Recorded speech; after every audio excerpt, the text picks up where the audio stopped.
Samantala, nananatiling nakaalerto ang probinsya ng Davao del Norte para sa posible pang pag-ulan. Para sa detalye, may live report si Rial Soroche ng GMA Davao. Rial?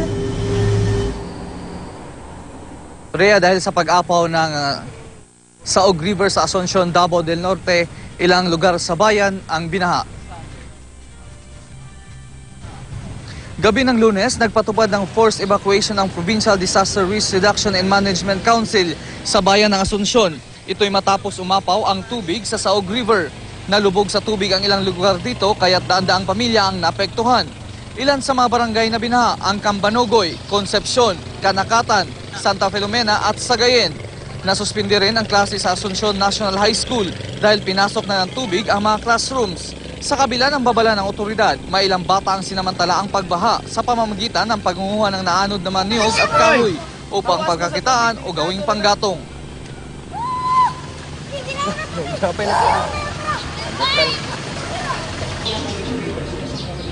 Rhea, sa ngayon hindi pa tinatanggal ang alert level sa provincial dahil na rin sa pag-asa advisory na posibleng ularin pa rin ang Davao region. Yan muna ang latest mula dito sa Davao City. Balik sa iyo, Rhea.